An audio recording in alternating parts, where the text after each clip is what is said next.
Good evening. Do you believe in ghosts?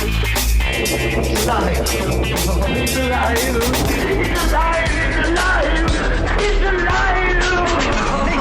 In the name of God.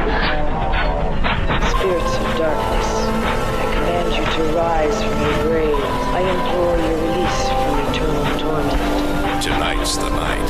Demons, arise. Arise. Halloween night.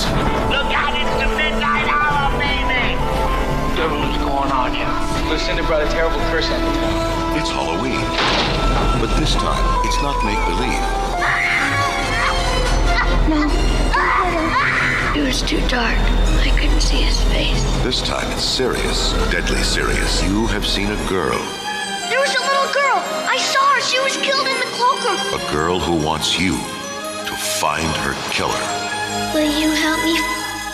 Hey everyone, welcome back to another episode of Sleazoids, the podcast where we go down the rabbit hole of 20th century genre fare from the most influential canon classics to the trashiest exploitation films we can get our hands on and invite you to tag along in helping us create a canon of sleaze. Each week is a double feature grindhouse style where we discuss two films loosely related by subject, genre, actor, filmmaker, or franchise, and at the end of each episode, along with our honorary Sleazoids, which you can become by subscribing on Patreon.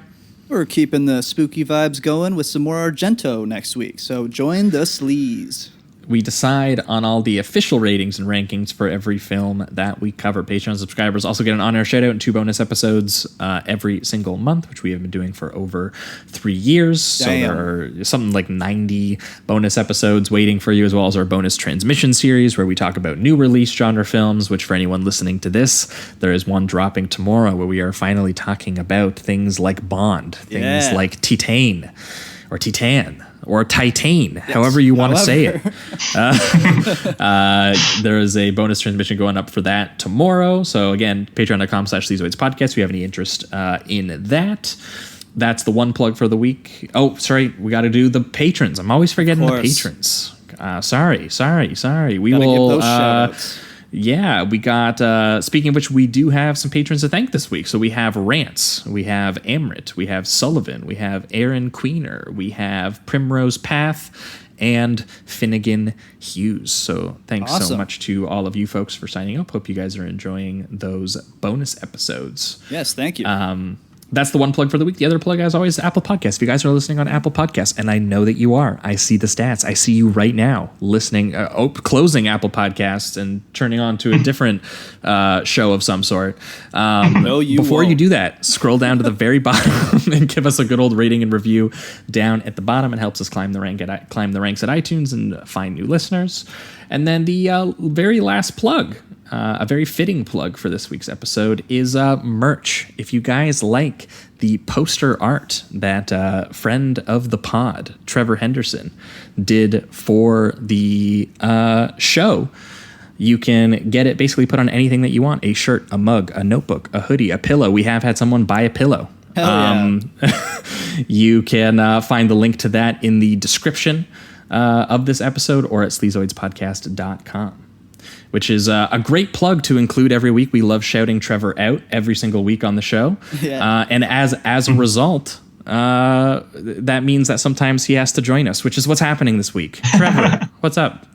Hey, I'm happy to join you. Thank you so much for inviting me again to recommend some more movies and make you watch them. No problem. Thanks so much. Trevor is obviously an incredible horror artist, enough that we reached out to him to do the artwork for our show, but he's got lots of stuff that you can find on his website and on his Instagram and everything.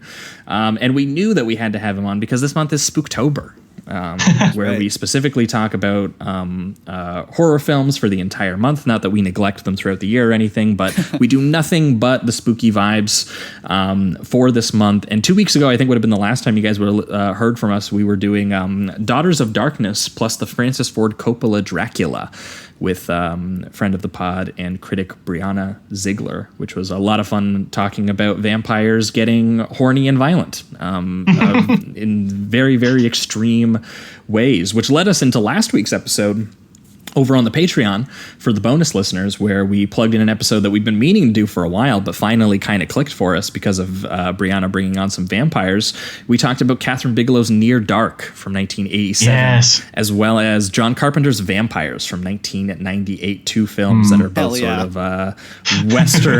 Western vampire horror with two very different tonal realizations of what that film might look and feel like. We had a lot of time breaking down how the two filmmakers kind of approached a similar genre and subject. Bigelow's a little bit more existential and romantic. John Carpenter's was a little bit nastier and exploitative. And starring James Woods. And starring James Woods, who called vampires like dickheads while he was fucking them up. So it's good stuff. Patreon.com/Sleazoids podcast. That was last week's bonus episode.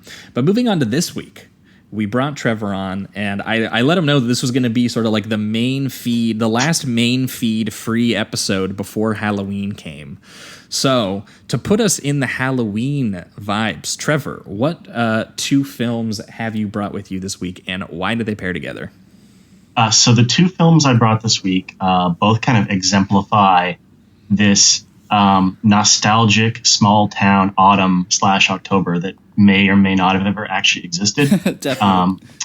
I brought Lady in White, Frank Lagosias, I believe is director's name, Lady in White, and a TV movie called The Midnight Hour. And I think that they pair really well together. And they're both they're both really cozy Halloween movies until they're not, especially Lady in White, which kind of lulls you in with being a very child like a made for kids movie almost at times, until it extremely is not, like suddenly it will not be. Right. And Midnight Hour is just like this incredibly fun television program about like vampires running rampant across a small town during Halloween with like just this utterly stacked soundtrack that is unprecedented out of nowhere, which is like it's part of the reason why it's kind of unknown, is because they haven't been able to properly release the thing because of all the music. I was wondering. But I think that they go really well together, especially if you watch like maybe Lady in White first, and then which gets to some pretty heavy places in parts, and then you can watch The Midnight Hour, which is a little slighter, but just like really fun. Absolutely. Hell yeah. Both of these definitely have that as you mentioned, that nostalgic children's horror kind of vibe to them, that both take place around Halloween, and both definitely have very spooky, foggy kind of autumn colors and aesthetic choices made for them. I think we're gonna jump right into it here. I think we are actually we tend to go chronological on the show, so I think we are going to start with the lighter of the two films. We are going to start with The Midnight Hour. I don't like the sound, sis. And claim their victims. Don't come another step closer. You can't beat us. Sherry Belafonte Harper, Kevin McCarthy, LeVar Burton. Midnight Hour. We have to end this. We gotta do it all by midnight. If they wait, there'll be nobody else around. Happy Halloween.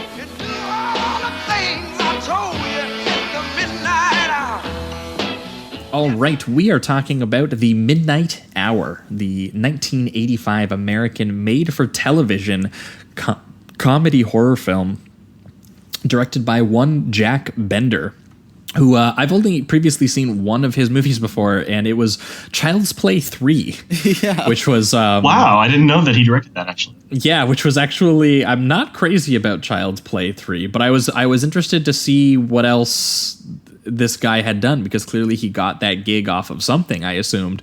And I don't know if it was this or not, because this is not the vibe of Child's Play 3. That movie is very dark and attempting to be satirical and kind of grisly in ways, obviously. That this is, surprisingly kind of, again, sort of optimistic and nostalgic and kind of just sweet and nice and campy almost a little bit. Yeah. Oh, absolutely. Romantic. Yeah, there's a whole romantic subplot amidst the ghosts and vampires, witches and whatnot. There's a dance number. I can't wait to talk about the dance. The dance number is incredible, actually. Yeah. I'm starting to really enjoy that. There's been a few occasions where we get a film that isn't a musical, but just has a random dance number in the middle, and I'm starting to really like that quality in a movie. It's just great. Yeah, I think every the last Halloween time movie we talked about that, it was Albert Pyun's Radioactive Dreams, right? Which literally has a giant like sort of Streets of Fire-esque like 80s pop speaking my rock language musical sequence that just happens in the middle of the movie, and you're kind of like, is this really happening? And then yes, the singer does diegetically just jump into the middle of the frame in the middle of the scene and start. Or there's going also at it. The Slumber Party Massacre 2, where it's got a couple yes. of those. So yeah, I'm really taken to these 80s films that just want to Rockabilly randomly rock and slashers. roll We in need the more middle of of it. Love it. I was just thinking the opening scene of Brian De Palma's Dressed to Kill has a random like musical number out of nowhere, doesn't it? Oh, I don't remember that. On a film set? Oh, maybe I'm wrong. Oh, sorry, no, Body Double. You're thinking Body Double. Oh, Body Double, yeah. not Dressed to Kill. Has Body Double. the big relax in the middle of the yeah. That's it. Which is a great that sequence. and Killer Party as well, which is a really weird 80s slasher that not a lot of people have seen. It starts with a drive-in movie theater set music number. Okay, so Yeah, this we could film is in we good could get a company. list going of horror movies that just have musical numbers in the middle of them at some point. It'd be a good Letterboxd list. Yeah. There we go. But yeah, for anyone who hasn't seen The Midnight Hour, it is, sort of like this sort of like 80s teen rom-com kind of meets like a children's monster movie, like a Monster Mash movie, actually, more like. Yeah, because there's like werewolves and zombies and ghouls and little like dwarf Frankensteins and stuff. Like there's just a bunch of monsters in this.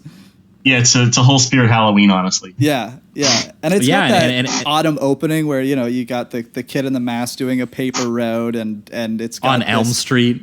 Yeah, I like that little Yeah. nod. Yeah, so it definitely has that childhood and nostalgic feel to it right at the very beginning. That's the tone it sets.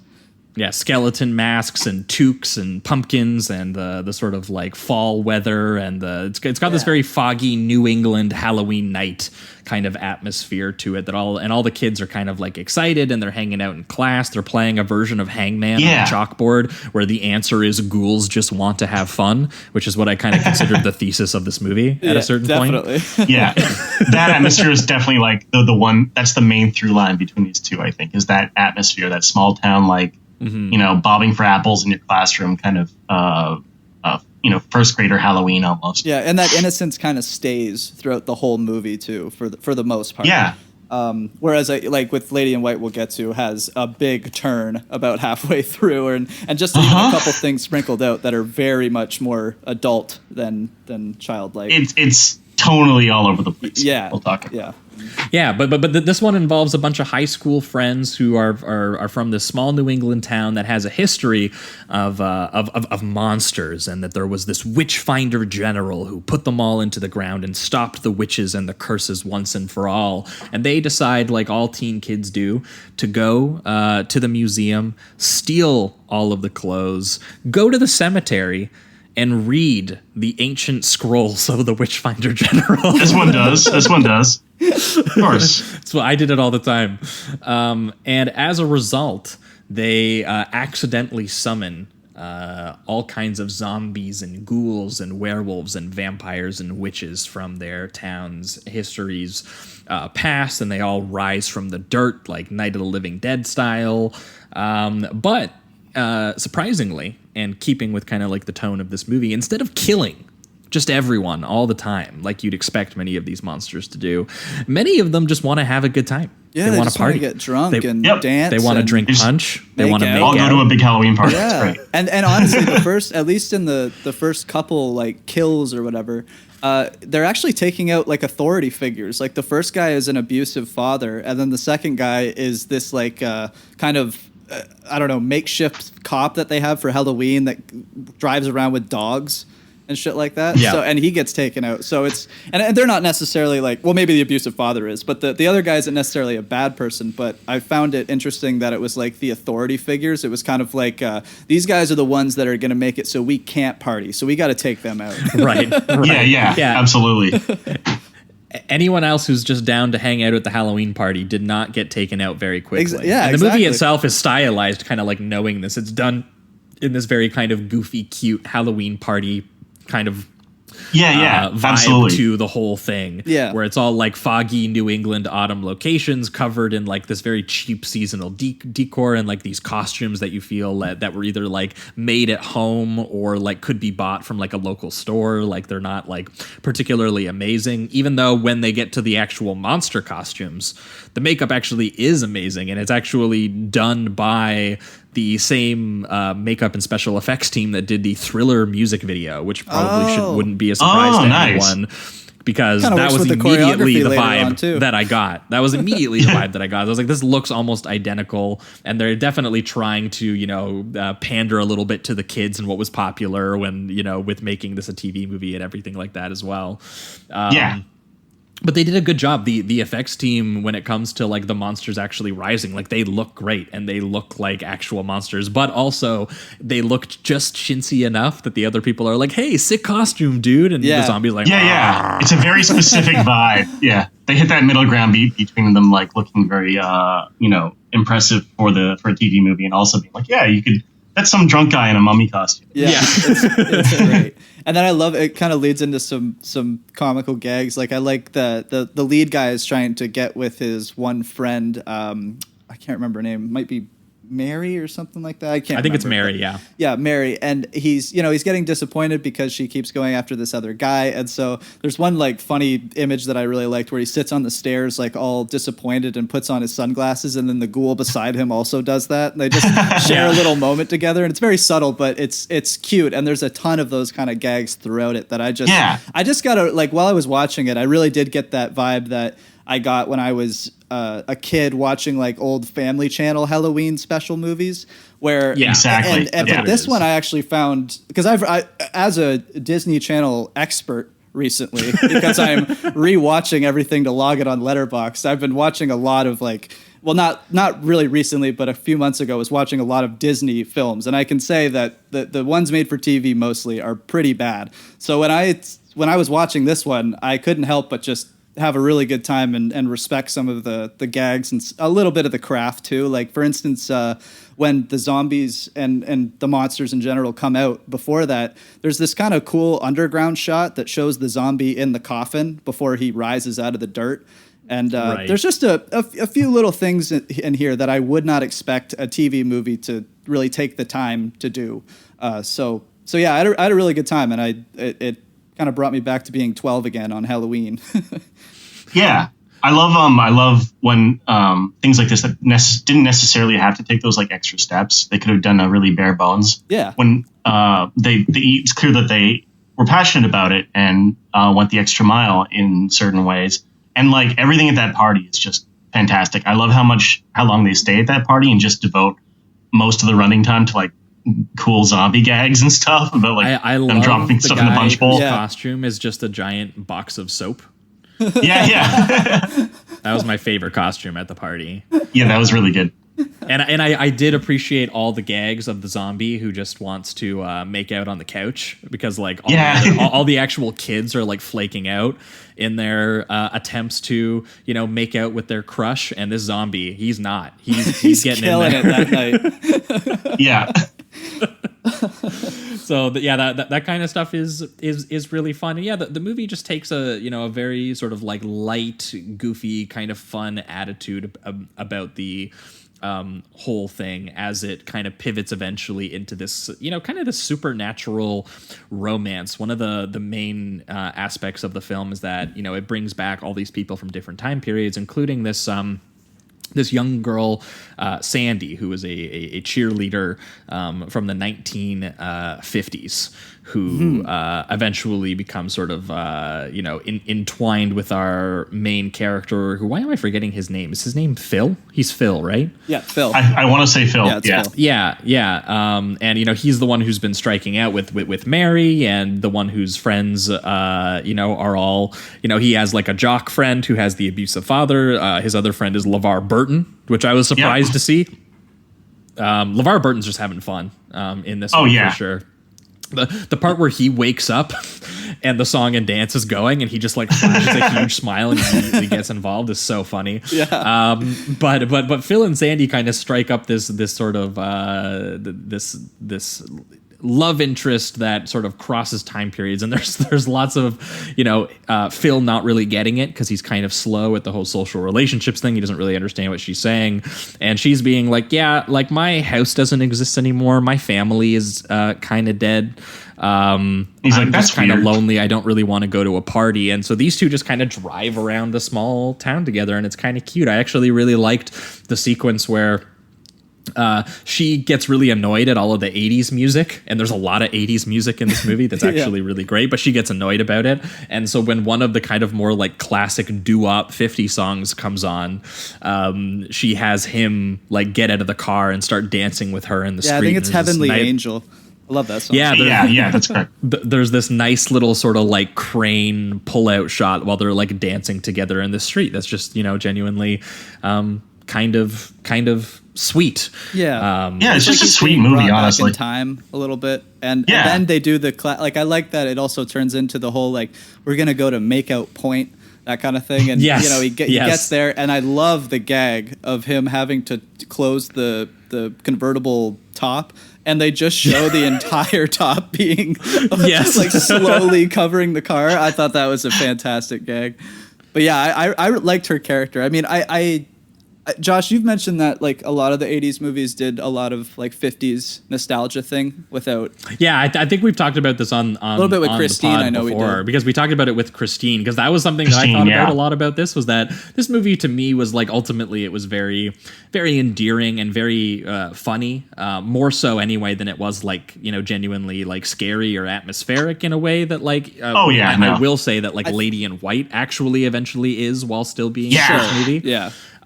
So for me, when I was watching this, I thought a lot about Christine, and I was thinking how John Carpenter took a lot of, teen movie cliches and made them actually kind of like perverse and chilling. And that movie itself was almost kind of like a criticism of like that 50s nostalgia that 80s movies like this kind of trafficked in. So for me, I was thinking, wow, this is the kind of movie that Christine was trying not to be. Sure. But I was also, being, Christine is its own thing. This is its own thing. It's not really what this movie is going for in any way. And right. I'm watching this as just like a fun little spooky, hangout movie where the zombies and the vampires are dancing to in an insane soundtrack, which we haven't got to, but we should mention. This has Creedence Clearwater Revival on it, Bad Moon Rising. It has the Smiths. It has Sam and the Pharaohs, Little Red Riding. Oh my God. It has Three Dog Night. It has Bobby V. Like a crazy stupid soundtrack. I don't even know how they got this. Did ABC like have some sort of deal at the time that they could just use it?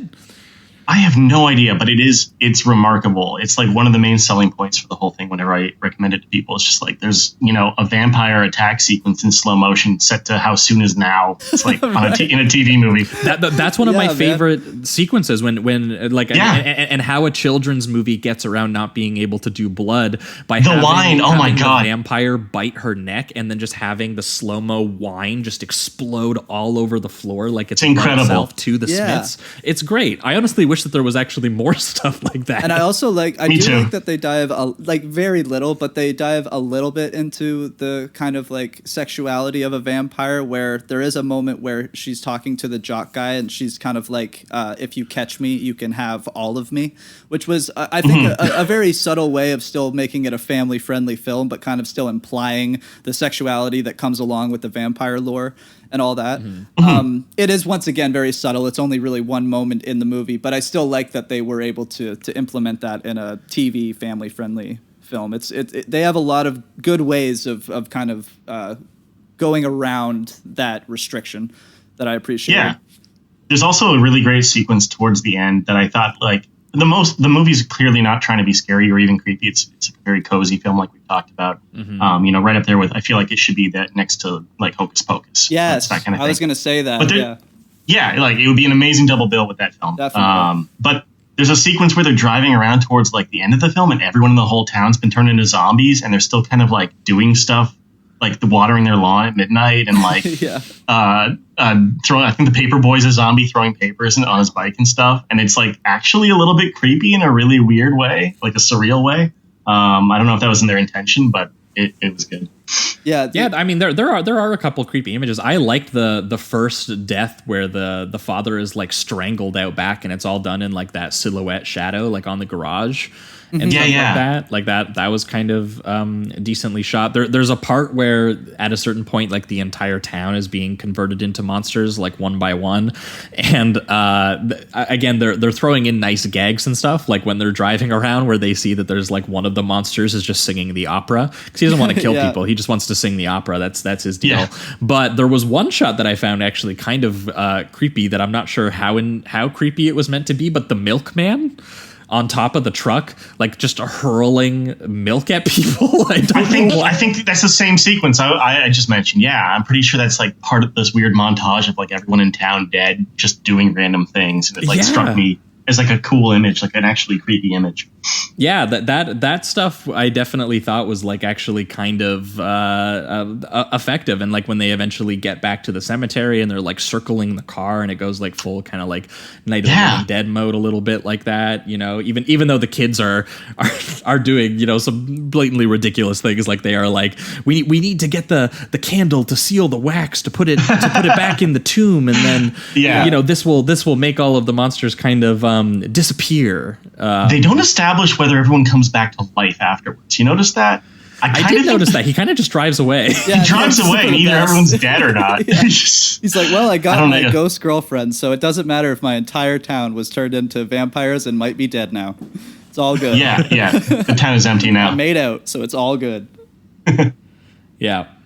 But no, there's some you know, some I especially like the hangout vibes of the whole thing. Like there is so much of this movie that is just spent doing like little tiny wonders in this Halloween party where everyone is just in costume and everyone's dancing and everyone's drinking punch. I loved the image of the little zombie who goes up to the punch bowl and just shoves his face directly into the punch bowl, and he's just like, okay, I guess that's a thing that's just gonna happen. But then it is the sort of the great ancestor of the one character, Melissa, who is the original vampire that the Witchfinder General was putting back into the ground.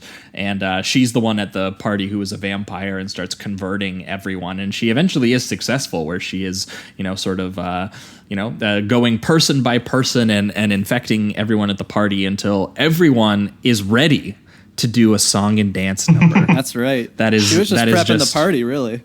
Yeah, I mean, really, they were just, you know, they were like biting Eternal people. Life Just and a makes good them time. really good at choreography. Exactly. That's all. That's all. You need. But that sequence is like really, really spectacular. It's a highlight of the movie, of the Thriller music video. That was around the point where I realized it and had to look it up, because I was like, why else do you throw this in there? Yeah. It's so silly. It's so over the top. I love the lyrics too, where it's like, I'm dead, you're dying, everyone should try it. Yeah. I believe the song's called Get Dead. Is the hit. That's so sick. It's very good. More movies should just, like we said, pause in the middle just to do a completely indulgent, spooky Halloween number for no reason at all. Yeah, I love it. Also, speaking of Christine again, actually, there is a part that I kind of almost forgot about, where they're driving and they pull up against, like, up to these kind of like, you know, badass looking guys with a muscle car, and Sandy starts to encourage him to like drag race with them. And I thought that was going to turn into, like, because she's been up to this point, and she is throughout the entire thing, but up to this point, she's been completely innocent and very just like, you know, cute and adorable and nice and lost kind. soul wandering like a time period she's not from, you know, like that kind of deal. So I thought it was going to turn into this thing where she was going to start encouraging him to do these like dangerous things that are cliches of the 50s, like drag race, I don't know, to knife be like fight, a greaser, something. Exactly. Get him a switchblade knife and start challenging people in the middle of the streets. She like buys him a leather jacket. He just turns into basically John Travolta by the end of it. Yeah. And the fact that her name is Sandy, I thought was just kind of an obvious that is funny, actually. reference. It's a little on the nose. Yeah. But they end up just kind of doing the romantic thing. But at least at first, I thought that that's what it was going to turn into, and I thought that was an interesting thought. And I still do like that they have the gag of her like being obsessed with cars and driving around really fast. Oh yeah, and telling him to take her to the malt shop. like, right, yeah. no one would have seen anymore at that time period, which they go to. Yeah. And eventually, it's just a movie theater where it's where they're playing Deadly Message and Night of the Ghouls, and I like always looking at all of the different titles that they're playing. Yeah, but that's when they eventually go to the closed down drive-in, right? Which they make out Point, and then they do that gag you were talking about with the convertible roof coming back on, but then the Wolf Man like ripping through it, and stuff like that. The Wolfman jumps off a covered bridge and tears the roof up. It's very, very good. Kurtwood Smith is in this very briefly as like the town sheriff. Yeah, he's like a cop, and he just plays that kind of cliche 80s cop that won't listen to anybody. Like he's just like I'm telling you, the ghouls are taking over the town, and just we'll keep it in the report. Happy Halloween, that kind of thing. I do like the one shot. He actually has a great line because they're like, you've had 3 reports of like monsters. Don't you think that adds up to something? And he's like, sure, I do. Werewolves, zombies, vampires, goblins, little green men. They all add up to let's have fun with the cops. And Sandy gets this great line where she's like, I told you the fuzz wouldn't believe us. And they're like, the fuzz? What the fuck year is this? It's the fuzz. Oh man, and Kurtwood Smith is just a perfect like casting for that. He's just such a good like hard ass. It was nice to see him in a little cameo. And he also does have this kind of it's during the montage, I think, when they're taking over the town. He does have a cool little moment where they dress him up as kind of like a zombie, and he's holding fire while looking into the camera. That's part of that sequence with the milkman and everything too. I think. Yeah, it is. Yeah, so that was just I really liked that image, and for Kurtwood to go horror mode for a moment, that was kind of cool. And speaking of just random people in this movie, I just looked up that Macaulay Culkin is in this uncredited. Apparently his first screen credit, yeah. That's so funny, man. Wow. And Kevin McCarthy, the lead of Invasion of the Body Snatchers from the 50s, is a judge in this. And I didn't even recognize him, so it was just cool. Oh, so he's the dad, right? He's the guy who gets road rage and starts trying to drive people over. Oh, maybe. Yeah, that's correct. Yeah. And then cool. And then eventually converts his own son by like attacking him at his house. I did love that instead of getting laid with the ancient vampire, the jock has to be like, sorry, I got to go downstairs. My dad is drunk driving again. I forgot about that. Yeah, which is just a kind of detail you won't see in a teen movie probably as much anymore. No, that's so funny. Where he's just very casually, it's like, actually, no, he's not drunk driving. He's a zombie. Uh-oh. Oh, man. But eventually this just turns into a sweet little romance thing where Phil and Sandy have to find a way to reverse this, this Night of the Living Dead situation that they have kickstarted. Even though that means, that also, Phil doesn't realize it, but we as the audience, have kind of been cued into it by all the clever little word play that she's been doing, that she's from the 1950s and has also risen with the dead. Right. That by setting things back to normal, he's also going to, lose her. And that is, eventually what happens in sort of like the really big sequence where they go back to the cemetery and all of the monsters are surrounding them in the car, and they're trying to get the candle wax, and they're trying to get the bones from the witchfinder to reseal it and everything like that. Monsters are just, everywhere in this big cemetery sequence. And she eventually just says, what is it? Did she just say, I'm going to miss you, or I love you? I forget what her line is. She does say that she loves him, and then just says goodbye, Phil. So it's very... Right, that's right. Yeah, very simple, but romantic and sad, and I liked that. I like that they kept the subplot just like a sweet romantic thing and didn't really need to go any further with it than that. It just like exists as this sweet counterpoint to all the weird hijinks. And it'd be so easy for it not to work or to like be a drawback from the more like outwardly fun sequences, but it actually is like the heart of the film and it works really well. Yeah, I found it to be very sweet, and I do like the I like the very end where she wrote in her lip gloss that had a specific smell or whatever their initials on her tombstone before going back into the grave, and then he gets a song dedicated. She to had him. the midnight hour radio host who's been presumably playing the soundtrack for us for the entire movie. She dedicates a song to him. It's from Sandy to Phil. Yeah, and it's Baby, I'm Yours. So it's just, there's some, and once again, it is like that nostalgic 50s thing. But I think the movie is endearing enough and cute enough to pull it off.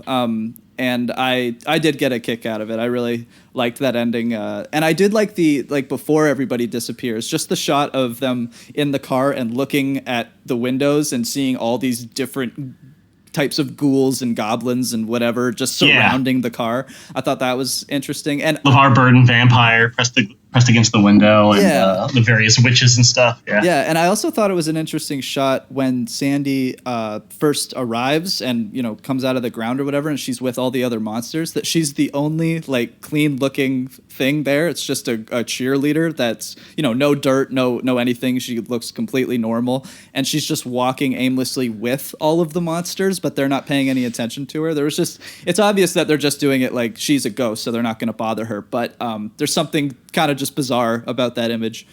And Phil immediately complimenting her on how great her costume is. It's just like, these are just my clothes. I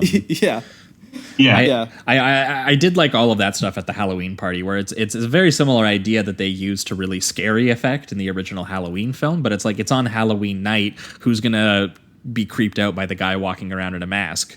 Like that's what you do. So there is something cute about how Halloween night is like the one night that all of these zombies could come up and people would be like, hey, let's have a great time, everyone. This is just going to be fun.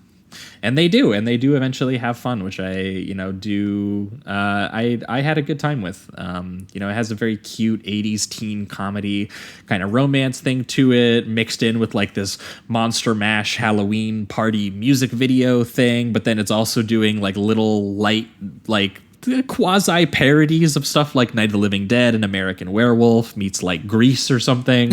So there's a lot. I mean, if we're making our way towards reductive rating round, which for each of us we reduce the movie between a number between 1 and 5, but it's also closing statements or any lines or scenes or anything we accidentally didn't hit on the way. Feel free to bring it up. But for me, this one's going to get a decent to high 3 for me. I do think that being a little light means that it didn't quite hit me in the way that some other movies will, but I think that it is quite good at being light. Yeah. And I do wish that there was a better version available. I wonder if I could see more of the sort of like sets in the costumes, if that would even be a little bit more helpful. But it is really only available in like what has to be like a cheap DVD rip of the it's a YouTube or DVD rip. I think it might even be a rip. I know Anchor Bay released it in their clamshell line in like the 90s, and but I think that might be the rip that's floating around. Okay. Doesn't look great. That's what I'm guessing. So I would honestly like to see this give someone out there give it a nice Blu-ray, and let's see if the sort of the vibes and the atmosphere play up a little bit more when you can see it a little bit better. I'd definitely be interested in giving it another watch. But beyond that, like it's pretty solid as like this sort of like pre-Monster Squad little sort of nostalgic children's hangout horror kind of thing. It's earnest and kind of corny, and it has a supernatural kind of romantic time traveling kind of aspect to it a little bit with the central romance, and the actual makeup and costume and hangout aspect of just the monsters walking around with us and drinking the punch and singing the opera and dancing and making out with the characters is surprisingly like very sweet and very fun, and the vibe is very, I think, effective. And there are sequences that work. Again, the murder sequence on the silhouette, the slow-mo vampire attack with wine breaking and going everywhere to the Smiths, and I forget exactly what the line is, but it's like which do you think I should get, like red or white? And she's like, red. Definitely red. And like there's very goofy like little writerly elements in there that I think are quite cute.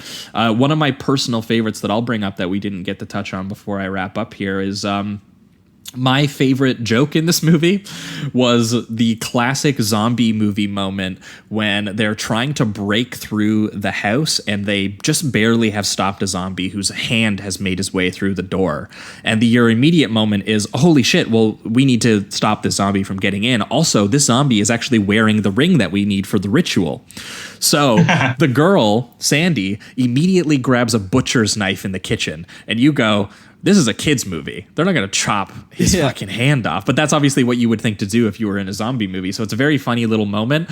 And instead he goes, no, get the syrup. And she throws him some maple syrup. And they literally like lube up his hand so that the ring will fall off via maple syrup. And I thought that was just a sort of perfect encapsulation of like the tone that this movie is going for. So if that's so cute and fun to you, I'd recommend it. Like he stops her and goes, we're not in that movie. You can't do that. We are not in Dawn of the Dead. Savini's not on this film. You need to get the maple syrup.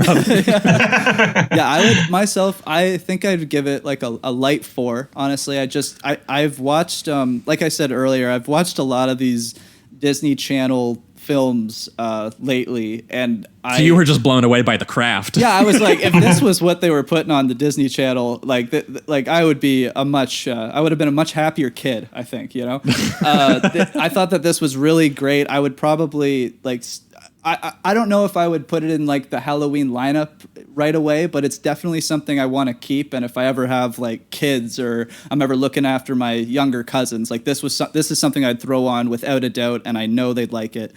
I just think this is a really solid, family-friendly movie, and I'm surprised to hear that it's like a TV movie as well.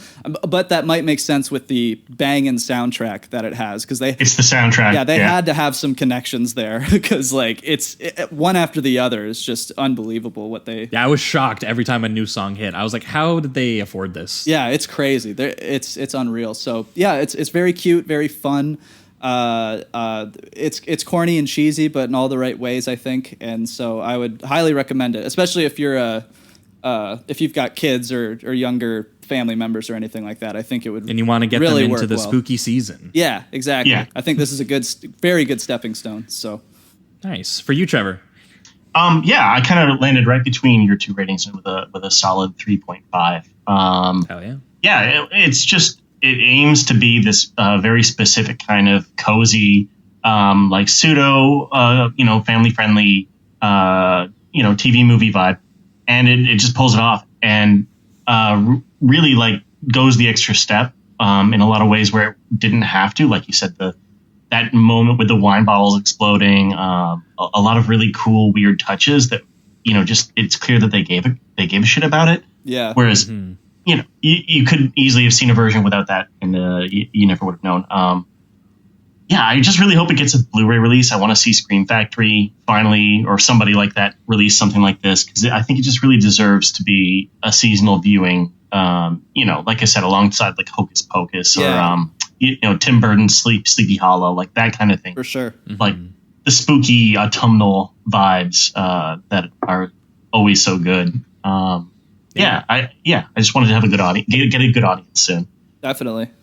I think it deserves. Yeah, no, it's very rare to find a film like this that like walks that line of being like family friendly, but still, kind of spooky and fun, and so definitely a curiosity worth checking out if anyone happened to not check this out when they were kids. It was honestly a movie I wished I had when I was younger. I probably would have even more affection for it.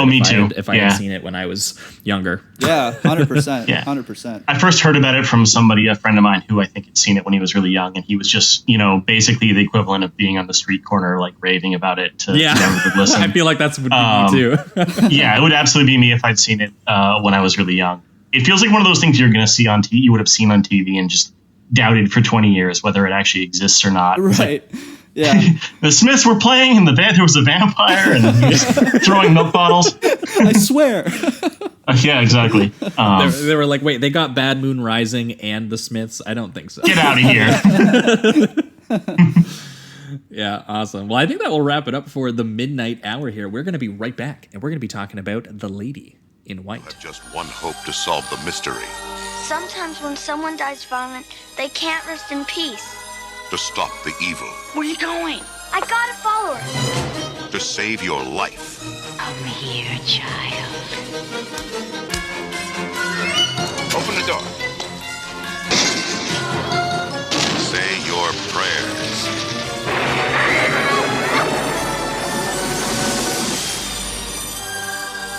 Lady in White. All right, we are back, and we are talking about The Lady in White, the 1988 American supernatural mystery horror film directed, produced, written, and scored all by Frank LaLoggia. Wow. Wow, I had no idea. I thought he was just the director. That's incredible. No. This is a huge passion project on behalf of Frank. Apparently, he spent a long time getting this going, and it was a massive bomb. So I don't think he made basically anything again afterward. The story is based on actually this legend of the Lady in White, which is a real legend, apparently out of Rochester, New York, concerning a woman who supposedly searches for her daughter in the Durand Eastman Park, which is where the director, Frank LaLoggia here, hails from. So this is a passion project for him to realize this kind of spooky story that he heard from his own childhood by the sounds of it. And, you know, he actually did go and eventually shoot it in upstate New York to try and recreate some of his own sort of childhood memories and local lore and scenery that he kind of remembered from that time period. And you definitely get that out of this movie, especially, you know, Trevor said that the pairing here was partially due to the kind of nostalgic quality that the both films kind of have. I feel like Midnight Hour kind of has a nostalgia of like, it feels like you're watching a movie that you would have watched when you were a kid. This has the feeling of like a very specific, you are watching someone else's nostalgia. Yeah. It has this really lush, kind of like overexposed photography style to it that almost reminds you a little bit of Spielberg. It has some of the stickier elements of being a child and kind of being awoken to sort of the crueler things that are kind of happening around you and sort of coming of age and, you know, realizing that adults in your life are more flawed than you might realize and that there is pain out there in the world. And he develops all of these kinds of things into like basically a paranormal ghost story that's also like a serial murder mystery where the hard-boiled detective is like a 9-year-old kid. I really like the way they show the kind of innocent tone, at least first, of the town, because the way that they do it is, well, first I guess it's, you know, he arrives from the airport, the writer himself, and then he's kind of telling a story to the taxi driver as he's looking at a gravestone.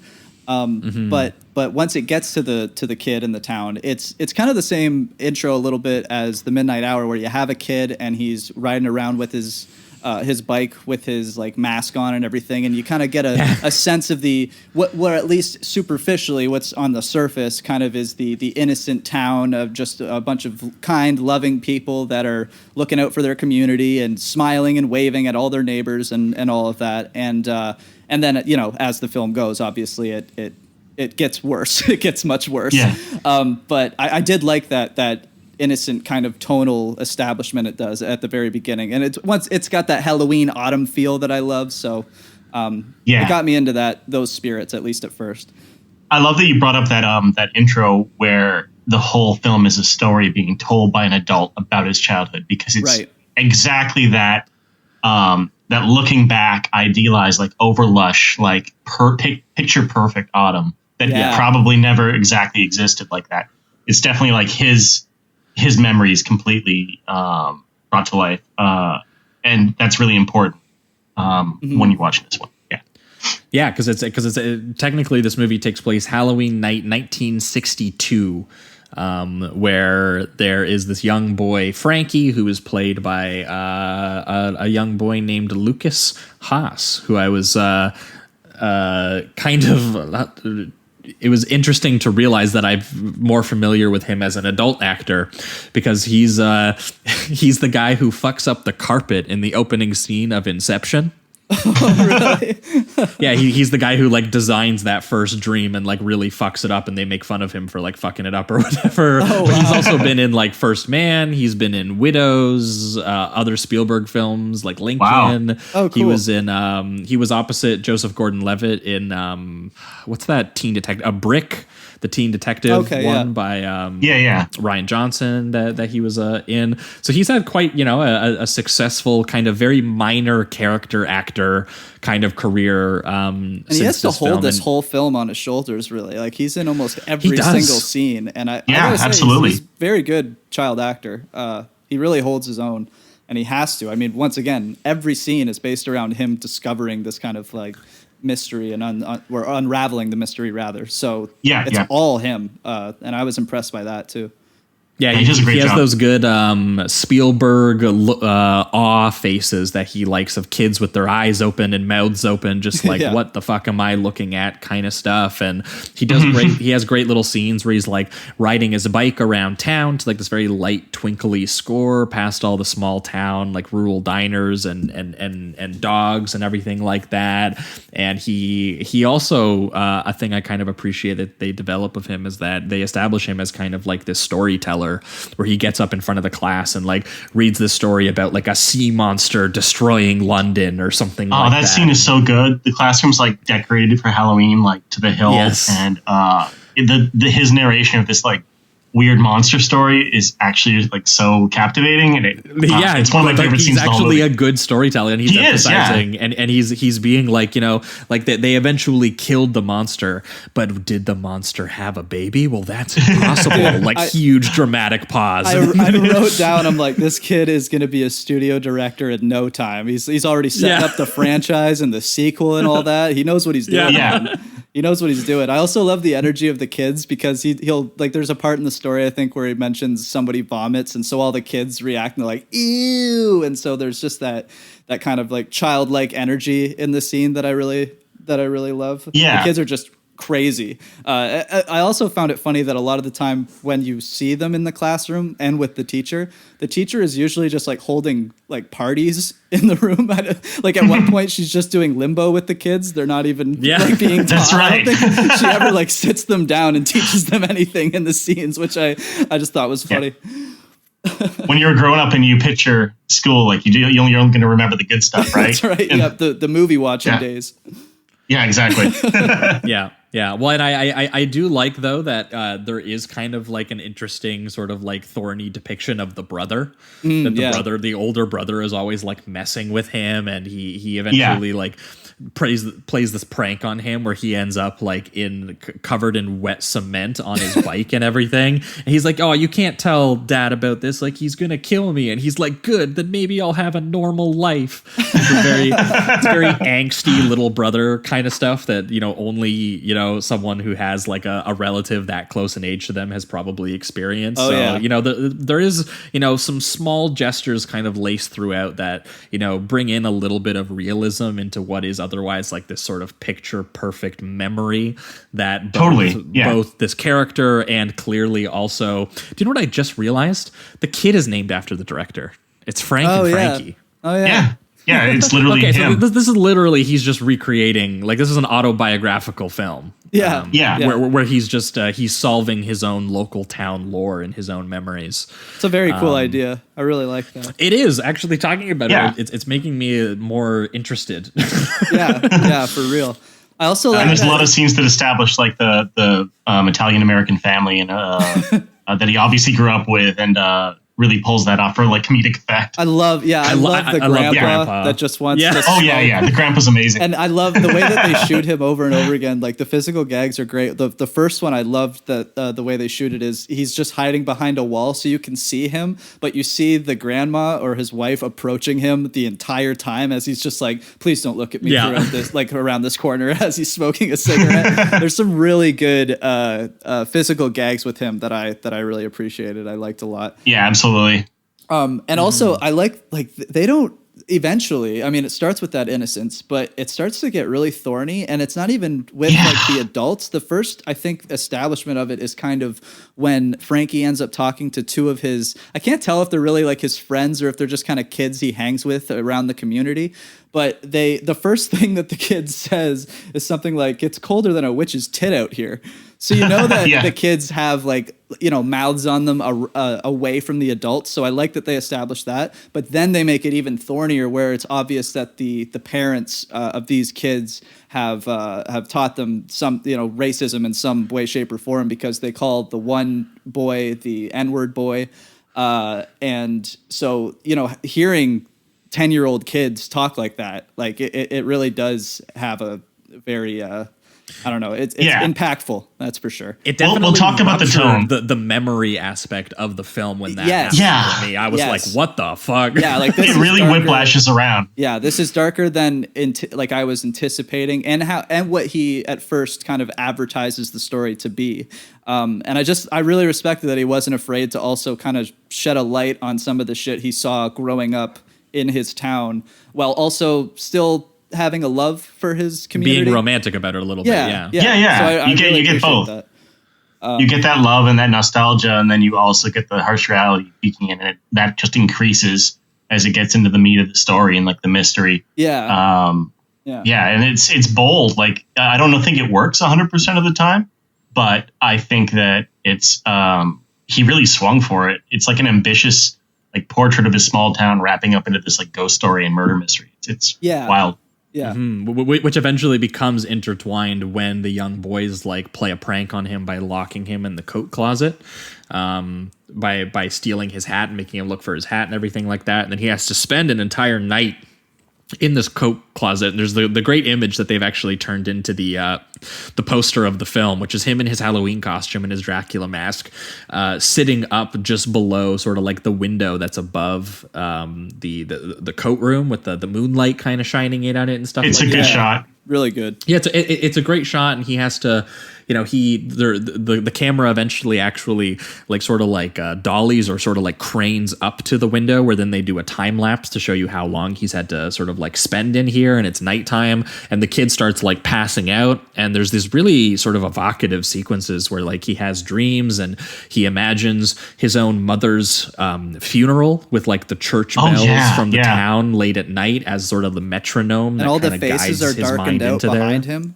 too. Like the lighting is in a way where he can't even see the rest of his family members that are there. It's pretty ominous. Yeah, and there's a great little oneer that moves through this gothic tomb with like the candles and everything, and then changes into him actually walking into a memory of her alive and in their house, like knitting.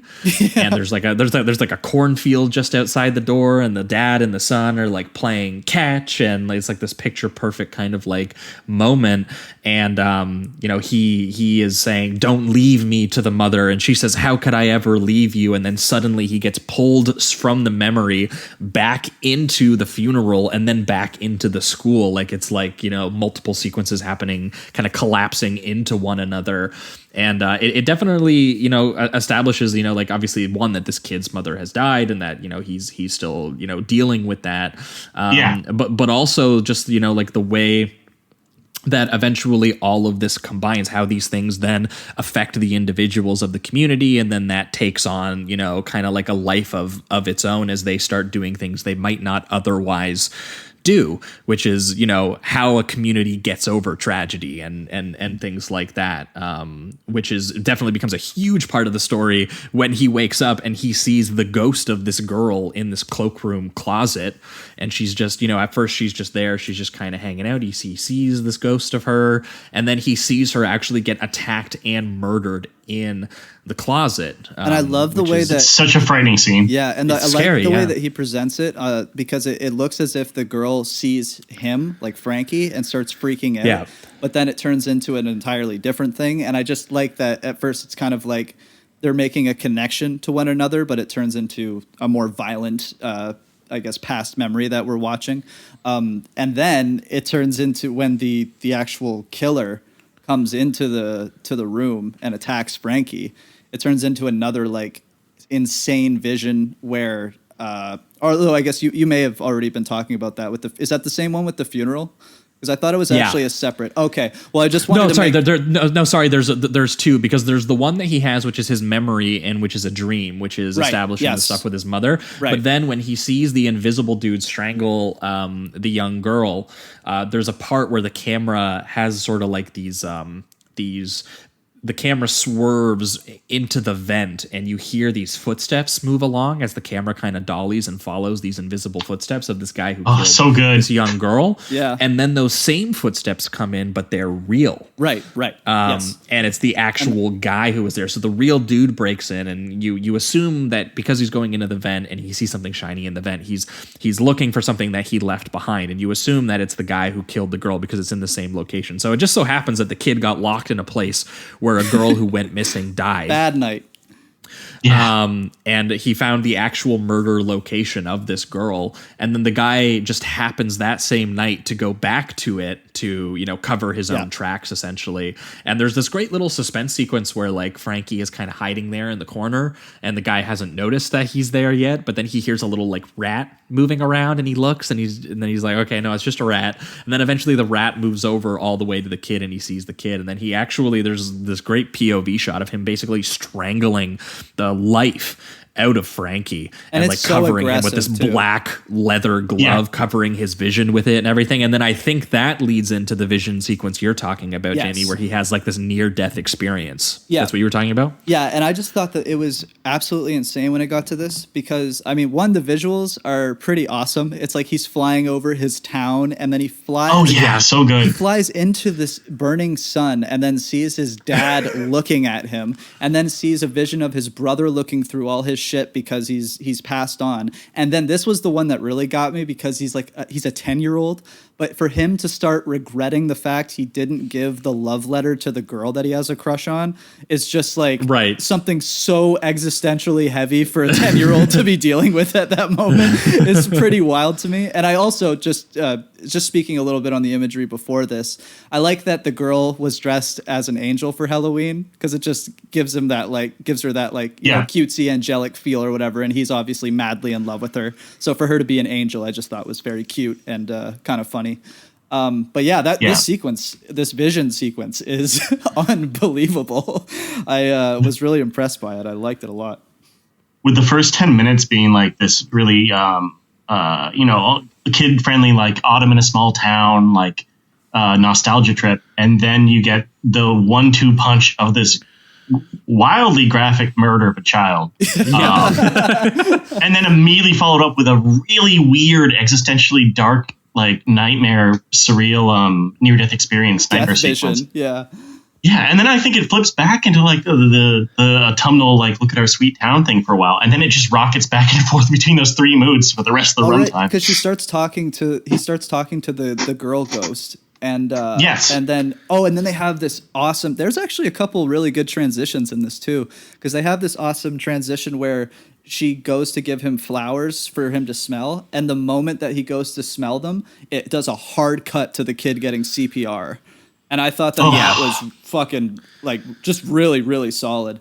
And I got to look through my notes for a couple of the other transitions, but there's a few in here that I was very impressed by, and it was unexpected. So. Yeah, it's shot really well and edited really well, and just a really beautiful film to look at too. Yeah, definitely. Yeah, this was shot by Russell Carpenter, which was partially why it looks very nice. Great autumn colors and vibes, and the nice overexposed dreamy photography of this kid wandering. Obviously, this sort of coming of age / murder mystery ghost story. But Russell Carpenter, famously, James Cameron cinematographer. He shot Titanic. Holy shit. He shot True Lies. Well, there you go. This guy also shot Hard Target, which we recently covered on the show. Yeah. And is not tonally the same as this at all, but also a very good looking film.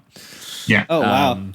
That's great. He pulled like a decent cinematographer for this what is I believe this is a debut, right? Yeah. And also we mentioned it very apparently briefly. He directed something in 1981. Actually, he directed a feature called Fear No Evil. But this was clearly the passion project. Yeah. That was probably the Fear No Evil's fun though. Higher gig. I gotta say, give it up. I gotta give it up to this director again for the music, because we mentioned it briefly, but there's some stuff in here that was honestly reminding me of like Final Fantasy soundtracks at a certain time. I thought a little bit about like Danny Elfman from this period a little bit. Yeah, a little bit for sure. It's very dreamlike and kind of upbeat, but there's still some mystery to it a little bit. And there's a lot of diversity in what he's using. Like he's got horns in there. He's got synths. He's got a little bit of guitar. He's like, I was thoroughly impressed. And now that I know that he composed it all, I am like even more impressed. So yeah, I wanted to give that a little bit of a shout out, because if I'm reminded of Final Fantasy in any moment when you're composing something, then you're doing a good job. So yeah. Well, and the rest of this movie, like kind of like as a result, it walks this line, as we said, in both this sort of like tonal line and this visual line of like children's ghost story.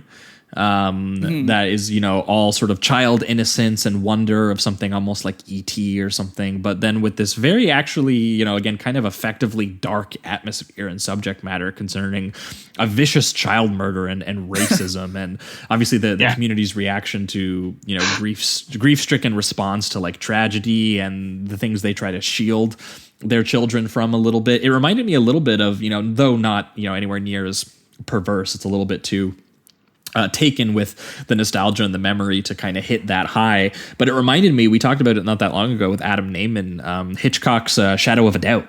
Oh yeah. Where there was this idea of the kid is kind of awoken to this insidious nature of someone who kind of performs this domestic familial warmth to the family, and then has to deal with all these new things that they experience and this new information that they kind of have, and they have to wrestle with that. I liked that part of this becomes the kid literally doing like hard-boiled narration of being like, I'm going to, I need to find out what that murderer was looking for. It turns out that he was looking for this ring, which is of his graduating class year and has his initials on it. And like, it's literally turns into like a little bit of a child detective movie for like a little bit. While in the background, the town is basically trying to frame the janitor for it. Yeah. Who just happens to be this African-American janitor who was at the school, who was found drunk in his office. He was the only person found in the school. And they say, well, why was he there? And they were like, well, he clearly just drank a little bit too much and fell asleep. And they were like, well, his fingerprints were all over the coat room. And they were like, janitor. he was like, his fingerprints were everywhere across the entire school. Yeah. There's this weird like sort of like criminal court drama background happening where the town is obviously very happy to kind of frame this black man for both the attempted murder of Frankie and also previous murders and disappearances in the town that the town clearly hasn't worked through their pain or history with. And you do see it kind of come out in some of the adults as well, who are like yelling like, that black son of a bitch, and things like that. And credit to again the filmmaker here for looking at his own past and being able to he probably saw some of this racism as a kid, and he was like, I felt like it it needed to make its way in there, even if I don't know that they necessarily wrap it up in the best way. I think we'll get to that when we get there. I think it connects just in the sense of like how he viewed some of the grosser parts of his town, but connecting to the overall story, it's a little bit disconnected. But for me, it was definitely the most out of nowhere moment in the film that I thought was like crazy bleak.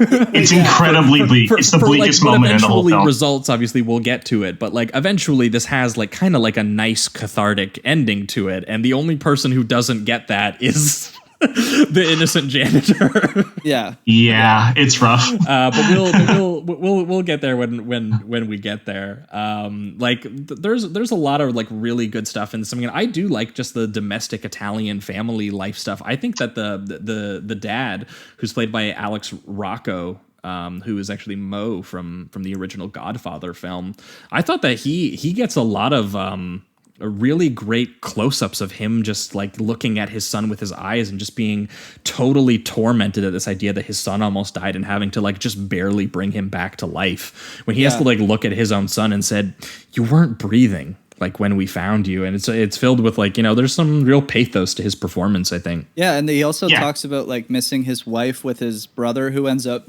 being somebody pretty significant in the movie. Yeah, and so it kind of the does dad give goes a little through the bit ringer on this one a bit. Yeah, he really goes through it. My God. There is a bit of thorniness in that, especially when we know how the movie ends, where you have those scenes where they're actually kind of, you know, they're expressing love for each other, a brotherhood in some way. And then, you know, we know how it ends and we'll get to it, but it does lead to some thorniness in that regard, is I guess what I'm saying. No, definitely. And the main thrust of kind of like the middle section of this movie, I would say, is that, you know, the boy is obviously trying to find out who murdered this girl and who attempted to murder him. But also, you know, this girl who keeps appearing to him in various visions as this, you know, this young ghost who's, you know, looking to, you know, settle up some business. There's a reason ghosts are here. And the reason they're here is that they have some unfinished things that they need to get done. So this girl is trying to use Frankie as a vessel to get that done. And what she wants to do is be reunited with her mother, who, for most of the film, we think is this lady in white, this woman who, you know, who Frankie thinks is kind of a real woman, but also could also just be a ghost. But it's not done with the same ghost effect as the girl, so it's kind of left ambiguous for large portions of the movie, like how supernatural what we're seeing is. Yeah. But essentially, there's this very, you know, atmospheric, foggy forest on the side of town that's near a cliffside. And there is this very small white sort of like cottage house that this lady in white lives in, and Frankie thinks that it's the mother, so he thinks I need to reunite, you know, this mother and daughter, and that might, you know, as someone who has a childlike innocence, they would think that would fix everything. That would fix all of the problems. It would fix the town, and so that is kind of the pursuit that he takes. I love the sequence where him and the kids like break into the house and they're like chasing this little alligator that they stole from the pet store or whatever. I love that part so much. And the alligator's even doing like more cartoonish things, like he's sticking his head out of the dollhouse and then like putting it back in really quickly and then going under their legs. Like there's actually some like prankster elements to the crocodile briefly. Yeah. I like that stuff, and I like the reveal of the lady in white, like just suddenly in the background, and the kids start like freaking out and running their way out. There's some nice like little, you know, inclusions of, you know, sort of like negative space where the lady in white appears, or like that great moment where she reaches out with her hands. Yes. And she's basically on a dolly that's like attached with the camera. Yeah, gliding like forward. Like right into the lens and stuff like that. Like that stuff is cool. That's a great one. Yeah, there's some nice little techniques that I think, like, unlike, for example, The Midnight Hour, which we just talked about, which I think, you know, that movie, on some level, it's doing the horror images, but it's acting more as it's fitting it into its kind of goofy, almost parody vibe. Like when a zombie hand reaches in and they grab maple syrup and it's a gag. This movie, its horror sequences aren't gags. Like they are very legitimate. They're legitimately scary. They're meant to be scary. Which I credit the film with. There were some, you know, actual scary moments which clashes with the childlike tone, and which I think is kind of like the point that he's trying to make, is that, you know, kids have to live in kind of like these parallel worlds where everything is nice and innocent, but also there's these real painful things that people have to deal with and that they eventually get exposed to, and it kind of shatters their world a little bit. It's a painful experience. Specifically one scene where I think this is where like the turn starts is he goes to the garage and he overhears a conversation about kind of like the framing of the black guy that's being set up in court and all of that. And at the same time in this scene, he when he's walking up the stairs, he looks at a calendar with a naked woman on it and takes a second glance at it, which I just thought was one cute, kind of funny. But it's also, I think, kind of a tell of like, you know, he's being right in this scene. He's kind of being exposed to the new adult world that he's going to be a part of. And then in that same scene, when he turns around after he overhears that conversation, he runs into is it his uncle, I believe? Yeah, I think so. Okay, and he runs into his uncle, and his uncle's got the nice smile that he's had on throughout this entire thing, and he's almost too kind, and he definitely is. And so when all of that kind of came together, I was like, okay, well, this is probably where it's going to start to unravel a little bit. And I just like those 3 sequences of like being exposed to the adult world that he has in that scene. I guess the one with the uncle isn't as much because he ends up telling him that. But as an audience member, I kind of was seeing I was seeing the strings a little bit on this. Yeah, exactly. Exactly. Yeah. So I think it's because, I don't know, but did you guys watch the normal cut or the director's cut? Director's. I watched the director's cut. Yeah, because the director's, I don't know exactly what the differences are, but you can definitely feel the length a tiny bit on the director's cut.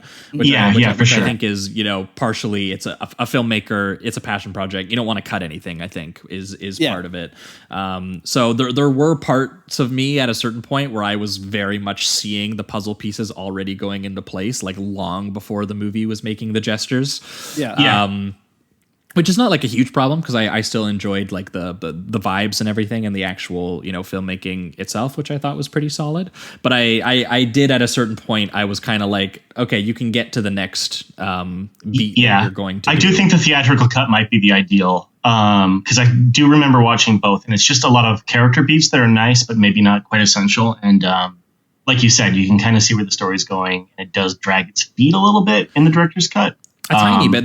There's just feels like a couple things they could have collapsed together, like the sequence where they go to the lady in white, and then there's a whole separate sequence where he has to go back through the forest to the cliffside, which is when he goes to the school and he watches the memory of this ghost girl being murdered and then taken over to the cliffside and thrown off the cliffs, and that's like an entirely different sequence that also takes like 10 minutes. It's still a spooky sequence, and I like it, but I think that there were just moments where there could have been some efficiency done to it a little bit. But I'll have to watch the theatrical and see if that's true. Maybe there's stuff in the directors that I do prefer, because this is definitely his baby. You can tell that this was very much what he wanted to make, and maybe this is the ideal version. I'm not sure, but I do like that sequence of him seeing the ghost girl get thrown off, and then seeing the mother come out and having heard her daughter scream for help from her, and is just in complete anguish. And this great moment where her sort of like white dress almost becomes like these angels' wings, which is then superimposed on an image of like she's being held and like cupped in these giant pair of hands that are holding her, which then let go as she like jumps and hurls herself to her own death, screaming after her own child, which is obviously like a very horrible sequence for this 9-year-old to just watch and be leveled with, solving. And then at that point, that's when he vows to like help her and bring the killer to justice. And he completely understands the anguish of both the child and the mother at that point. It's heavy. It's much heavier than you'd expect going in, honestly. And when she falls too, like they do this weird thing where you see it in Frankie's actual eyes, which I thought was kind of cool too. Yeah, like true. He really starts to stylize all of these. Any time that he gets to do a dream moment or a ghost moment or just something that is supernatural, he does find cool stylistic ways to express those, which I always appreciated as well. Because he does a lot of that, like when she opens it up, it's a very epic feeling, and then it is kind of haunting when she does that, like their wings, but then just falls into the water and just crashes in. They also have a really kind of they must have used a dummy because the waves were just way too strong. But there is a shot of the little girl just kind of laying on the rocks, and a big, huge wave just takes out the body, just smashes. And her, I was like, that had to have been a dummy because my God, that looked. But it looks very real and authentic. So yeah, there's a lot of good stuff in that. Yeah, and eventually the background sort of grand jury courtroom stuff ends up resolving with that they can't indict the janitor Willie due to insufficient evidence, because it's very clear to everyone that he didn't do it, except for the one woman in town who yells at his family in church and is like, dealing so much with the loss of her own child or grandchild or whoever it was that it's blinding her to her own racism, essentially. Yeah. Which definitely goes super wrong when outside the courthouse, the distraught mother of the murdered child basically pretends to be to apologize. Yeah. For, like assuming that he was the one who did it. And he gives a big old, like, you know, that means a lot coming from you. Like, thank you a lot. And then she just shoots him right in the head. And, like, you get the blood spurt hitting the window right in front of his own wife. Yeah. It's a lot. It's crazy. It's Very really, unexpected. really gruesome and kind of painful to watch. And just, yeah, very shocking. Just kind of, like, comes out of nowhere that she just... And then the film just kind of... The film just continues. And I don't think there's anything about that ever again. The one issue that I have with this is that I wish that it did come back to it at some point, because they needed to. It does forget this whole storyline after this moment, and I was thinking, like, it exercises so much effort bringing this up, and I respect it that it wanted to include this in the movie, but it is very weird to to not include this in some way in the finale, where, like, his family gets some sort of catharsis out of the finale too, in some case, or even going back to this woman who murdered him. We don't even go back to her at any point. Yeah, it needed one more beat with them, definitely, in some capacity. Yeah, I think what they were trying to do was kind of that. You know how Trevor, I don't know if you've read it, but It by Stephen King. Where they're of course. Yeah, so I think what they were trying to do is kind of have this, like, you know, this ghost or supernatural story tie in with kind of the political and social stuff that was going on at the time as well. And I agree that it doesn't do it entirely well, because they did need that one extra beat after such a shocking scene that I did like. The scene itself, I mean, is well done. The scene itself is shocking and effective. I'm glad it's there, for sure. It's just I wanted more closure, I guess. Yeah, I think it did need to wrap it up a bit better. But I think it still kind of works for me, just because I think he's doing that similar thing to what It does, where it's kind of relating the supernatural murders and ghosts and all that with the kind of disgusting qualities of society that were going on. Absolutely, because part of It obviously is that, you know, this history of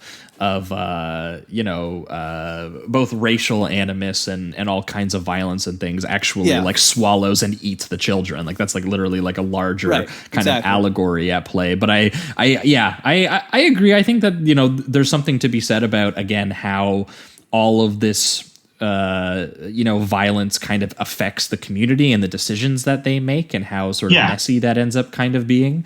But I do think that if that's what you want to do, you got to come back to it at some point, because the movie just absolutely forgets that that's a scene that happened in it once it happens. Yeah, it just goes ghost mystery mode for the rest of it and doesn't bring it up again. That's my one thing I would change in this movie, I think. Absolutely. Because the finale still, you know, it's got some really strong stuff in it as they eventually, you know, I do like how the two brothers together both find out that, like the ring is actually, Uncle Phil is actually the initials on the ring. And then, you know, Uncle Phil takes Frankie, you know, for some archery practice. That's a creepy shot in that too, where he's like whispering. About all these. That whole sequence is one of my favorites in the whole movie. That whole sequence, that beautiful image of the wide shot of the grass and the water and everything, with this shadow that just covers the whole thing. That stuff's really ominous, and him like whispering in his ear and getting really intense about him actually training the kid how to shoot, and then realizing while that the Uncle Phil hums the song that the ghost girl puts on, and sings and puts the record on earlier in the film, on like Christmas night or whatever. And I like that Phil's kind of fighting himself a little bit. Like he's clearly he does kind of have a love for his family in some way, shape, or form.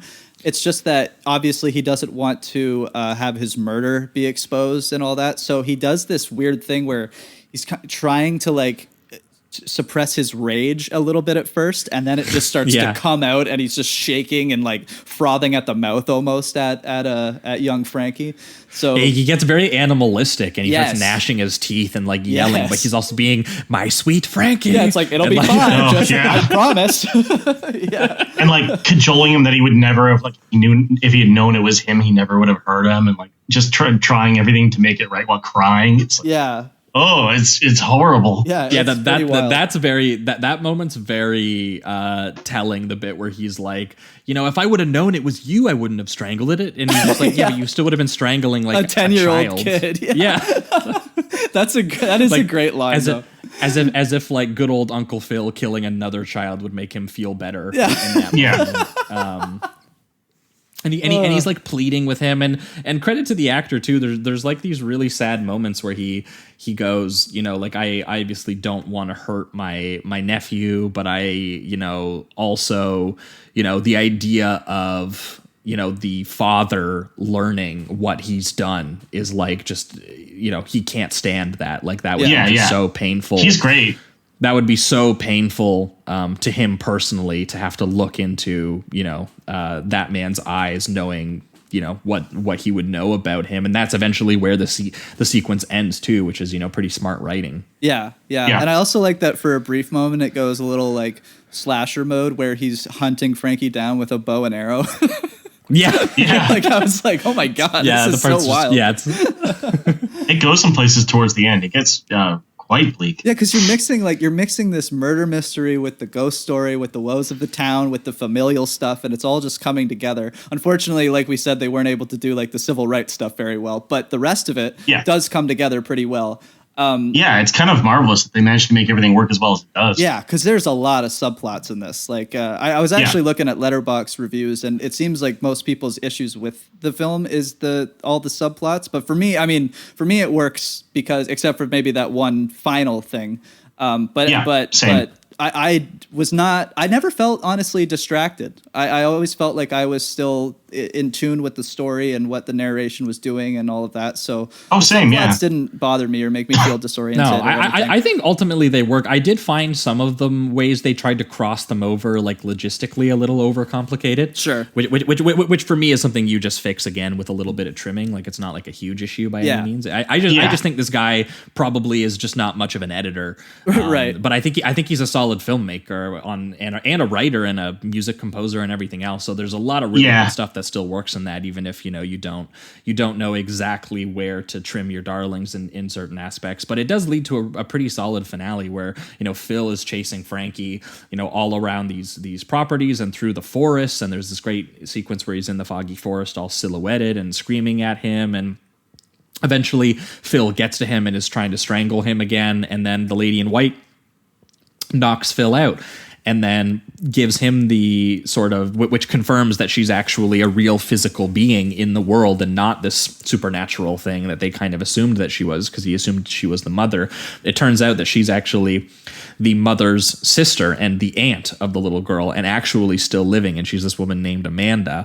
And she's very grief-stricken, and that's why she's living in their sort of like run-down cottage and unable to move on from the fact that the girl died and the mother killed herself. And she gets this really sad line: "What's the point in living when all that you love is gone?" And Frankie is just there, like being like, "What the fuck is going on? Is this girl gonna? Is she just ranting to me? Is she gonna kill me too? I don't really understand." Yeah, because he wakes up and he's on a bed in the shack, like surrounded by about 600 lit candles. While she's like ranting at him about how doomed everything is. And I don't know much about child safety, but I would not, I feel like, surround them with 600 candles. No.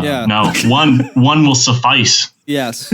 Well, the house sets fire, so that definitely would have clearly, Well, yeah, and she's also trying to reassure him by being like, now, child, I've killed him. See, showing like the blood on her hands, and he's like, what the fuck? Yeah. But then actually Phil, it turns out, is not dead, and he starts like strangling her from behind in the same POV frame where he like watched Phil get whacked in. So you're getting all these like POV shots of like a little kid watching adults like strangle and murder each other and stuff like that, which results in the entire cottage like obviously catching fire from the candles during the struggle, and the flames like rising on the dolls and the curtains that have all been preserved in Melissa's memory, which is meant to be kind of like this closing moment of this kid is actually being sort of allowed to go into the other world a little bit. I like the full circle imagery of the uncle grabbing Frankie, and he takes him out of the fire, but then puts him to the cliff, just like the girl ghost. Yeah. So yeah, there's some good tie-ups there too. Yeah, and Frankie just like barely hanging off and looking at the water below, but then looking up at Phil where he has like this like fiery red sky like behind him over the side of the cliff and everything like that. The only super silly gesture in this moment, which I don't know if it totally worked, but I didn't like overtly dislike it or anything, is when the mother ghost arrives and like literally like strikes lightning and just lightning is striking. I get it. It's a little over the top, but I definitely still I think it's because it's delved with so many fantasy or supernatural elements already that I was okay with it, but it worked for me. For me, it was just one of the more like childhood movies, kind of seeping into like the darker stuff. Yeah, where like the mother ghost comes in and is like boo, and it like scares Phil, who like falls off the edge.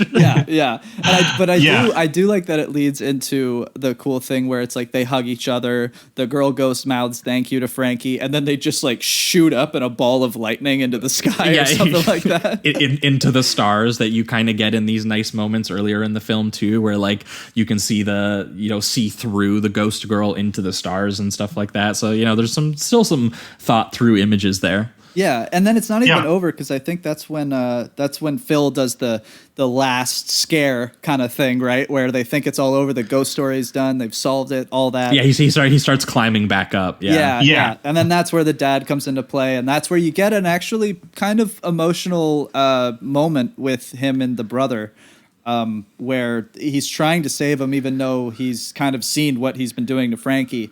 But he just, he has a love for his brother, and it's still there. There's an instinctual familial bond that overrides that, and he's going to actually try to help him and get him to safety and everything like that. And that is where you get the really great performance out of Phil. Yeah. Where you get that moment earlier where he's just like, I don't know what I would do if he knew, like I couldn't bear that, and he can't. So he decides to kill himself instead because he can't look at. He can't look at the father in that moment, and there's a real sadness to watching him. Like he is hugging his son, so he still has family and has bonds and connection, but he's just kind of like overlooking the cliff and the water, and just knowing he's just lost somebody that, although obviously had their issues, he has loved his entire life. So. There is a kind of somber ending to it in a way. Yeah, it's literally like looking at someone, someone you care about can cause you so much pain. Right. Which is a really sad, obviously, realization. And then they cathartically watch the house burn down. Yeah, to a nice little crescendo that was well made. And then I like that the credits is done to it's like 40s or 50s music. Seems almost even earlier than 50s. Might be like it's the 40s. Isn't it you ever see A Dream Walking, the song that the uncle was humming? Oh, okay. Yeah. Or is it or it might be a different song. song. Yeah, okay. Gotcha. I think it is. I could be wrong about that too. The only lyric I wrote down from it was something strange and mystic happened to me, because I thought that was a cool line. Yeah, it is a cool line. That's awesome. Dang. I think I really like this movie partly because it reminds me a lot of one of my favorite novels, which is Boy's Life by Robert R. McCammon. Which has a similar, like a kid growing up in a small town and the wonders of childhood mixed in with like a murder mystery. So it touches on a lot of the same beats. If you like this at all, you should check that one out. I'm going to go to Goodreads now. I'm going to watch list it. Yeah, it's really cool. But it's not really watch listing on read Goodreads, list. But read list, yeah. But all the subplots worked for me because I kind of did feel like a novelistic approach. Definitely. For the most part, it really worked. Yeah, for sure. Yeah. No, for me too. If we're pivoting towards reductive rating round on this one, I think ultimately for me, I think that old Frankie did a good job on the style of this one. He makes it feel kind of melancholy and poetic, and combines like this genuinely creepy kind of paranormal horror story with real adult subject matter into a film that otherwise could have very easily just been another Spielberg Disney type kind of kids movie. I think that he clearly mixes in this autobiographical memory of his own childhood in with this local sort of like ghost legend that clearly terrified him, and realizes a lot of emotionally cogent things about growing up and community, and especially in this small town, and realize it into this supernatural kind of horror story. I did feel at a certain point that, you know, some of it could have been a little trimmed down or just made a little bit more efficient. And even if, you know, even some of the stuff with the civil rights stuff, I maybe could have even lost if you weren't going to complete it, unfortunately. I mean, I think it's solidly done, and I think if he would have completed it, it would have been good. But without leaving it complete, I did hit the credits and did think, well, what about the janitor? That was just a very unfortunate aspect of, I wish I was just feeling more of the finale, because I think that it works. I think the stuff with the uncle is really great, and I think the actual catharsis with the mother and the daughter shooting up, and all of the stuff with the, you know, the aunt holding him in the house and the big murder and fire sequence, I think it's all really solid. But I did wonder, man, why isn't the janitor's family included in the catharsis of this in some capacity? One extra scene, please. Just one extra scene. It could have been done. But I think other than that, you know, it's you know, it doesn't really bother me that much, because I do think that there are some really clever individual sequences that are quite strong, like the boys finding out about Uncle Phil is really scary. A lot of the supernatural stuff is very, you know, stylishly thought through. Some of the rear projection compositing effects are a bit ambitious for the budget, I think. Yeah, a little bit. But I'm not going to ding a movie for ambition. It's not what we do on this show. So, you know, I think a lot of this stuff really does work, and I got to give them credit. And especially stuff, the early stuff, like Frankie, you know, being almost killed and having the near-death experience and dreaming of his dead mother's funeral. And, you know, there's really crazy stuff in this when you, you know, start to think about it. And it really does capture these innocent feelings and these feelings of loss and fear, and eventually, you know, catharsis, and a score. You know, got to give credit to him. He did a good job. So for me, this is still in the highest 3 territory I could give, but this was pretty close to the 4. And talking about it, I kind of want to rewatch it. I want to give the theatrical a try. And I think it's very possible that I get to the 4 on this one.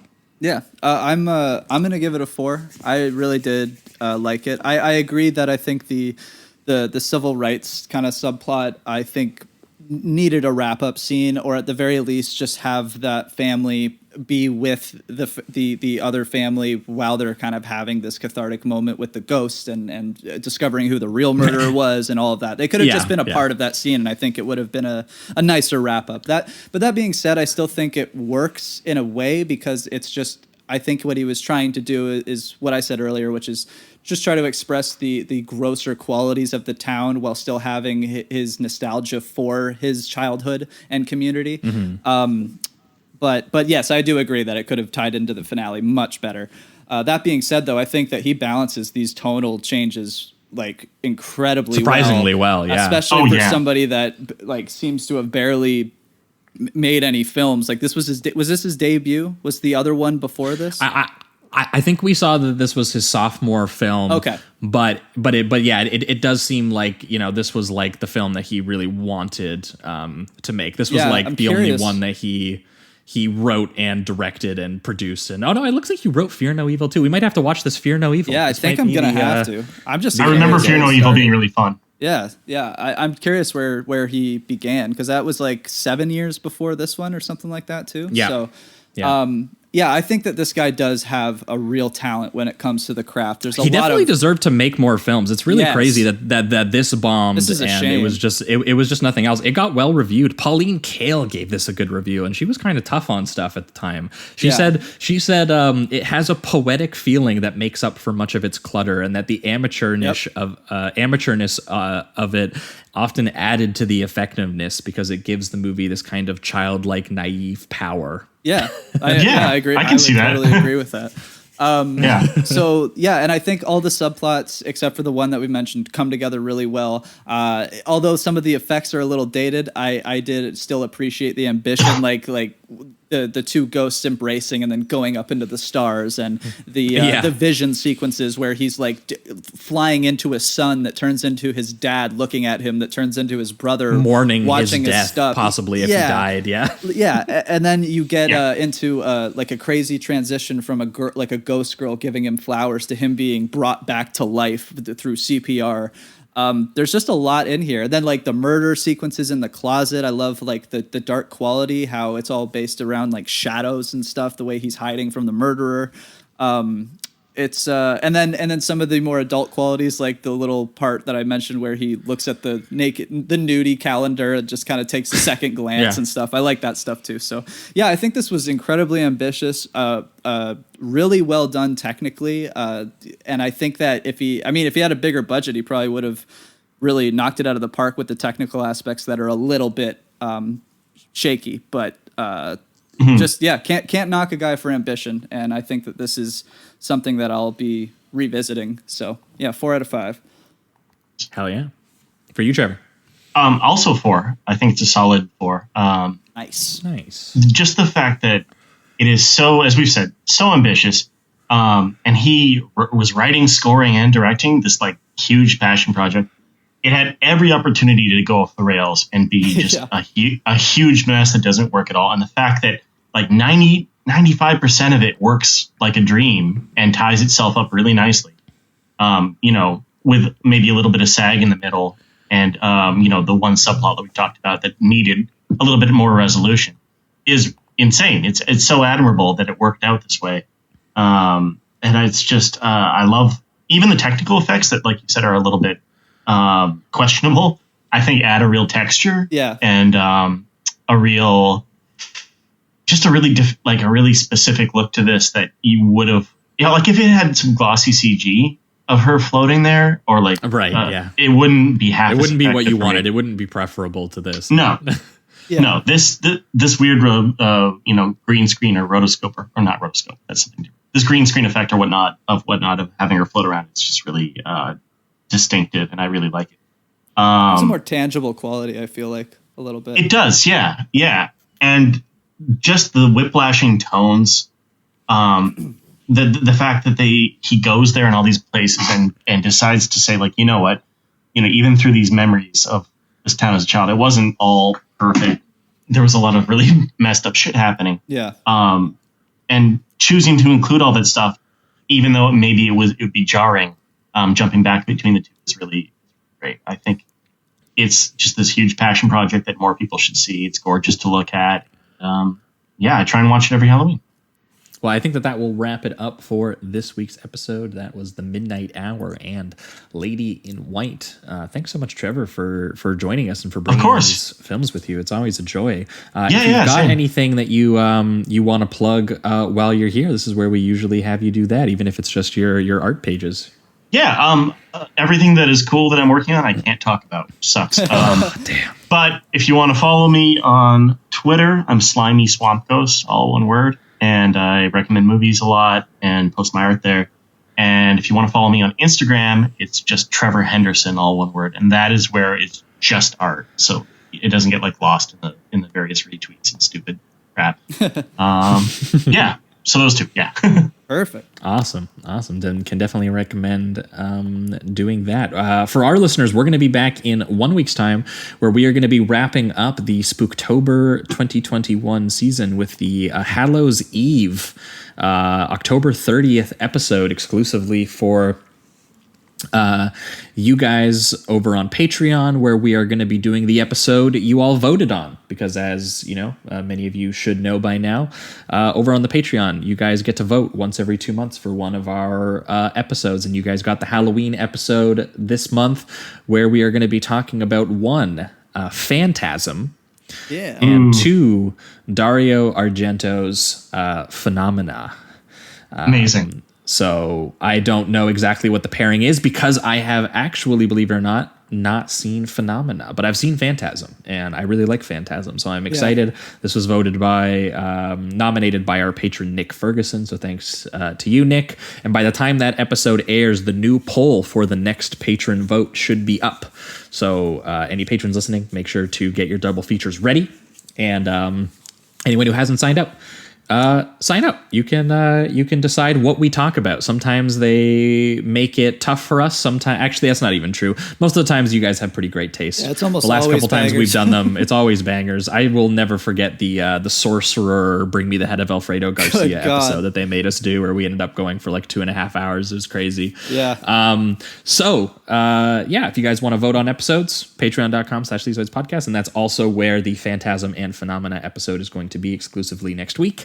And then the week after, we are going to be back with a special returning guest where we are going to be breaking off of Spooktober and headed into Noirvember, where we are going to be talking about two New York crime films called The Window and Perfect Strangers. I haven't seen either, but I'm going to trust our guest, who is critic Jason Bailey, who just wrote an entire book on New York crime cinema and sort of paralleling the history of both the sort of noir and crime films that came up with the actual history of New York and the police institutions and everything there. So I am assuming that while researching his book, he found these two for us, and I'm very excited to have him on again to do that, to kick off Noirvember, an entire month of nothing but crime and noir, neo-noir cinema. So get ready for that. Take off the jack-o'-lanterns, put on the fedoras, that kind of deal. That's what's going down.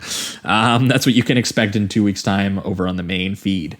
But I think that wraps it up for everything this week. Thanks so much for listening, and keep it sleazy. Keep it sleazy.